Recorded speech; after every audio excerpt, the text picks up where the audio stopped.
Do you play City Heroes and looking for something new in the game? Well, I'm Controlled Chaos, and in this video I got some great news for you. The City Heroes private server Homecoming has come up with a new patch, and this patch is issue 28 Legacy Page 1, and there's some really cool stuff in here. First off, there's the Labyrinth. And this is called the Labyrinth of Fog. It's a raid zone, and this raid zone is really interesting. It's sort of a maze, and it's got several floors and stuff like that. And they even got color code: green, blue, yellow, red, orange, and purple, and stuff like that. And each of these areas have different minion or enemy types in them, such as in the blue area you get the Arachnos, the Council, the Freak Show, the Gold Breakers, and Hydra. In green you get the Devouring Earth, the Drudges, the Imperial Defense Force, Nemesis, and Rikti. In the gold area you get the Carnival of Shadows, the Circle of Thorns, the Crimson Trailers, the Mountain Options, and Taos. And the red you get Cray, and then you get the family, you get the Protectron Resistance, the Psionic, Clockworks, Sky Raiders, and Snakes. And then in the purple you get the Awakened, the Arachnoids, the Void Hunters, you get the Soldiers of Aurelius, Talon of Vengeance, and Vanguard Sword. And that's really cool. But they've done more than that. They've added in an exploration badge, so you have places to explore and find things in the labyrinth to get a badge. And that's really nice, and things like that.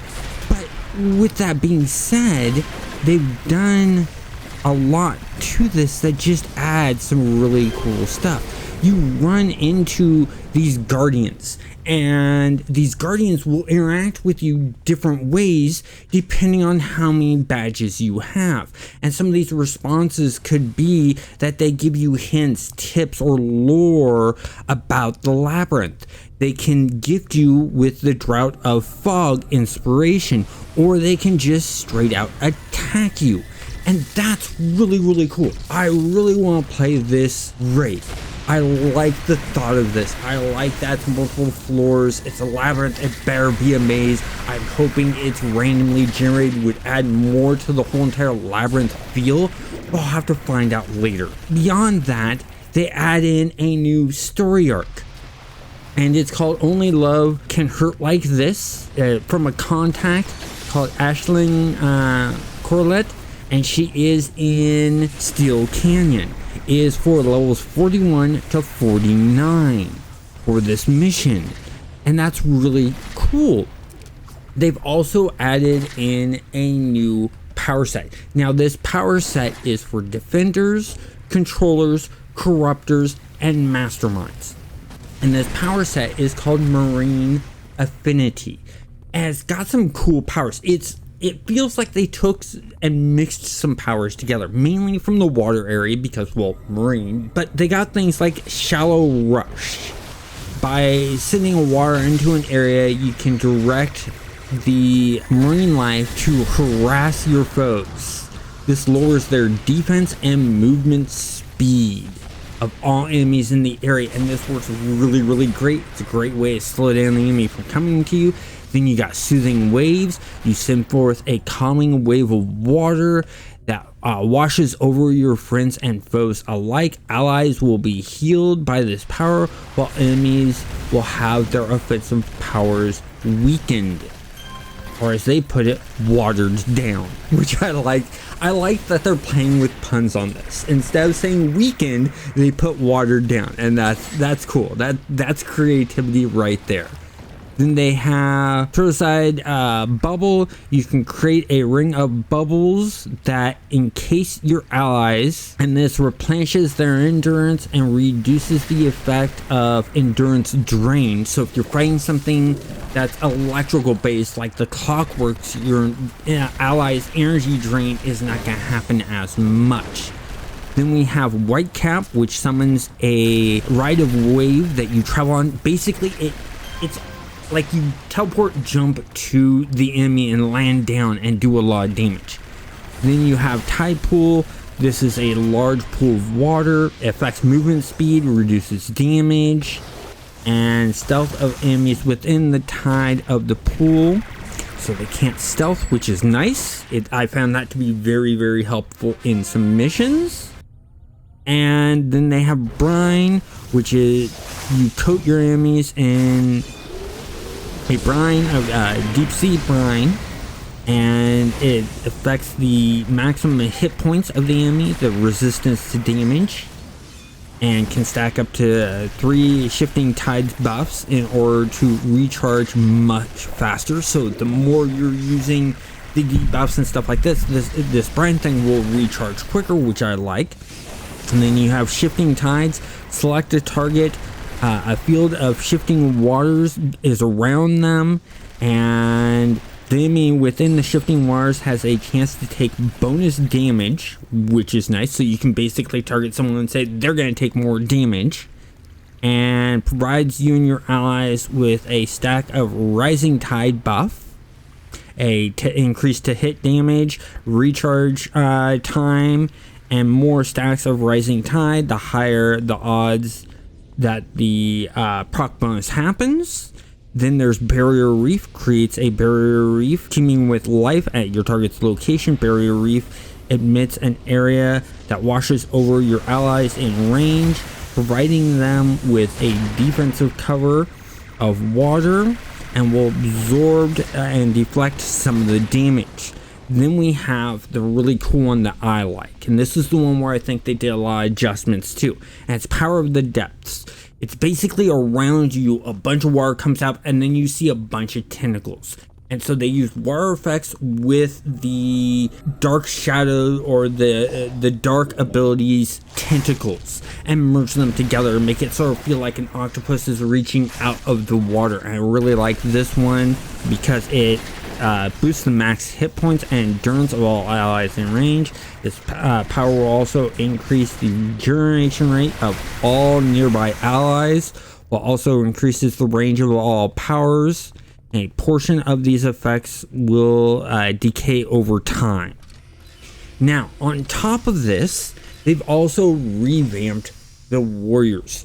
The warriors have a completely new look. It's not a revamp and rebalance type of revamp, but literally a complete revamp of how they look. And they look nice. It's a slight change in looks, but it's enough to be noticeable, as you can see on screen, because of the costumes. But they've also changed some other things, like the standard melee range is now to 7 feet. Base accuracy of attacks increased from 1.0 to 1.05, so a very minor accuracy increase. Base accuracy for bow attacks and crossbow attacks increased to 1.2. Warriors with hand crossbows level 20 to 39 replaced with arm aimed shot at 40 plus. Warriors with bows level 20 to 39 replaced blazing arrow at 40 plus. Warriors with crossbows level 20 to 39 replaced with crystal arrow at 40 plus. Warriors with exploding bolt levels 20 to 39 replaced with explosive arrow at plus 40. This I really liked, and the reason I really like this is they're changing up the warriors for the higher levels, and that's good. You want more difficulty. You want them to change some to give you a new experience. Now, they did update current names to follow traditional warrior names conventions. They add archery, minions, lieutenants, and boss critters. They created a new base warrior resistance scaling for critter ranks. They updated descriptions to help text for all new warrior powers. They updated legacy missions and spawn defense with warriors that use new warriors. create a new costume for the Warriors, and that's really nice. And then there's more that they've done to the Warriors, but I'm not going to go over all of that. They've also done some adjustments to some of the powers. So Energy Mastery, the laser beam swipe alt animation FX for the energy torrent only applies for versions of Energy Mastery with laser beam eyes. Teleport has a new visual effect that you can do, which is Goop, which is now tintable. And then you can also tint the following capabilities: Smoke Bomb, Rick T, Tornado, and Murder of Crows are all tintable. Now they've also added in new costume parts for auras. You can now have a right or left eye when in combat aura. So it's just that one eye for the auras. And it's the Alpha, Atomic, the Battle, the Beastly, the Binary, the Cryo, Electric, Fairy Dust, Fire, Fireflies, Glow, Omega, Pixels, Smoldering, Snow, Sparkles, Sparks, Stardust Glow, Tendrils, Thunderhead, and Volcanic have all those capabilities. And then they've added in some more shop rewards, a bunch of shop rewards, both in tier 1. There's a huge chunk that they've added in. Tier 2, they've added in one, which is a costume piece for Legacy Warrior Thug. They added in one for tier 3, which is a vision filter. And then for tier 4, it's a costume at black block mode, which makes your character look sort of like a blocky character from the early 3D days. And then Vanguard shield that they've added in as a costume piece for Vanguard merit rewards. In Pocket D's, they have put in a new NPC called Blarf. He looks really cool. He's just this little thing and he becomes your friend and stuff like that. It's just sort of fun to play with. They have new pet recipes, Vanity pet recipes.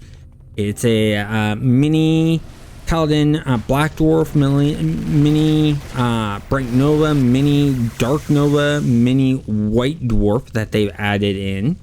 They added in a bunch of new badges. A bunch.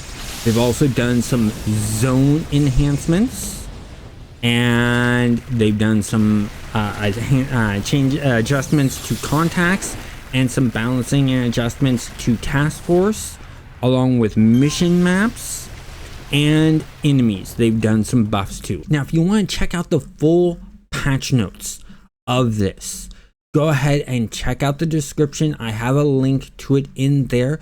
If you found this helpful, please hit that like button, and if you're not subscribed, subscribe, and have a great day.